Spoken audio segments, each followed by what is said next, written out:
Harden lobbing it up. Broken up by Joe and controlled by the Thunder. The intended receiver was Jared Allen, and those two, as you talked about, Richard, have had a wonderful connection, Harden and Allen thus far. Cason Wallace lost it, trying to save it, does. Holmgren connects on a three. And that's why Chet Holmgren is so valuable. He can post up. We talked about being a three-level scorer. Right there, he's able to space the floor, knock down the three. But I also want to give some credit to Cason Wallace.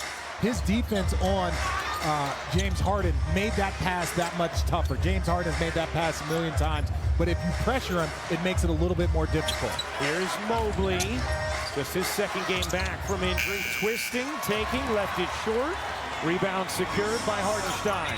Here's Lou Dort to the corner. Wallace can't hit, and Allen secures the rebound.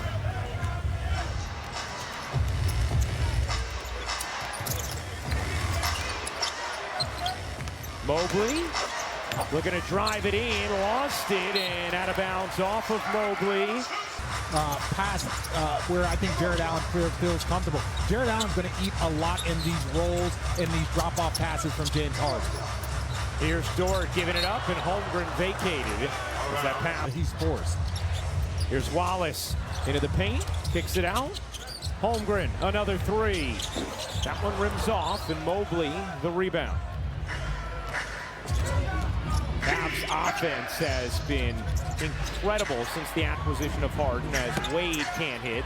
They had started to sizzle even before it, but they've taken it to a new level since Harden has joined, although scoreless thus far, as Wallace buries the three, and a 6-0 start for the defending champs.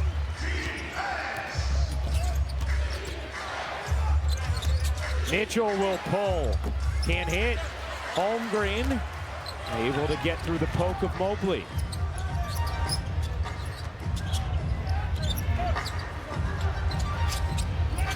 Isaiah Joe, he got it on a deep one, and Kenny Atkinson needs a tie. That are just such reliable role players. They bring such stability to our team. You know exactly what you're getting every single time you throw them out there, and that's why they're able to navigate stretches like this without key stars. Well, and that's what's so special about the OKC system. Even adding a guy like Jared McCain, I think he's going to fit so well with this team, but you also have to find minutes for these guys. But what Mark Daigneault was very impressed with his group is that everyone buys in. Today it might be your day, it might be a quarter, it might be a half, but the ability to stay ready as you see Chet Holmgren with the lefty finish. Wade lobbing it up, and look at Holmgren all the way down on the other end to make the defensive stop. Remarkable hustle from Holmgren. Holmgren diving in, trying to kick it out, gets it back. Aarons finishes. Now, I know that Chet likes playing against other players that he's compared to, whether it's Wemby, if it's Evan Mobley. He loves taking that challenge, and James Harden with a quick 5 to get Cleveland engaged. Harden has been shooting it very well since joining the Cavs. 49% from the floor, 48 from three. Backdoor cut, Joe up under and off, but got fouled. And Isaiah Joe will go to the line. Example, he said he's a winner, and that kind of mindset rubs off on the entire team. And you know, one of the other interesting things, thank you, Katie, that Mark talked about in regard to Chet today is he said, not only has he continued to improve his skill, but how he uses it. He knows how to integrate it in an NBA game now. Well, Harden can't hit the three. Yeah, he's a connector. And you know, when you find those guys that do everything that you need for your team, it is so easy for them to fit in. Thunder have done a nice job limiting the Cavs offensively thus far in the first. Cleveland 2 of 6 from the floor. Here's Wade. Off to Mitchell. Lob it in. Joe tips it away. Another Cleveland turnover. Lob at the other end. Wallace bounces out. Holmgren finds Hartenstein for the finish. And the Cavs have watched 6 of their turnovers turn into 9 points already for the Thunder. That's what Oklahoma City does better than anybody. Allen loses it, a 7th Cleveland turnover. Wallace running the break and laying it in. Kenny Atkinson needs another timeout. It's a 19-5. All turnovers, and you're better off throwing it out of bounds than to have it happen while the game is moving, because OKC turns it into points better than any other team.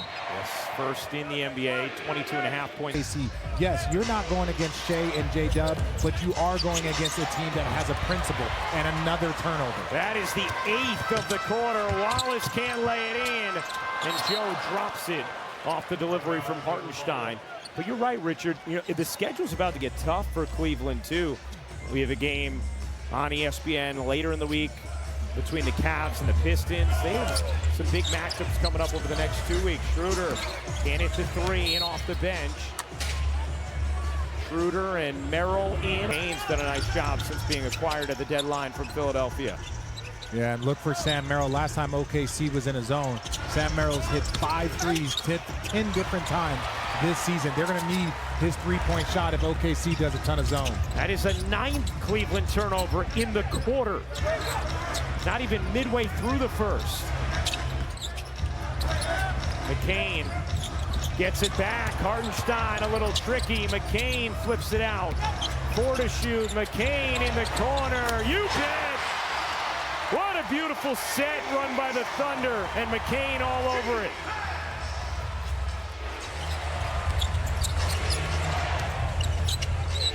A 9-0 Oklahoma City run, a 22-5 lead.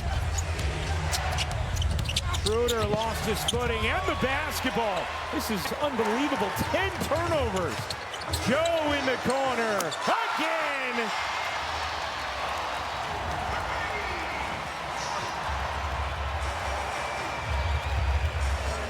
"17 points off turnovers in the quarter for Oklahoma City. Tyson can't hit.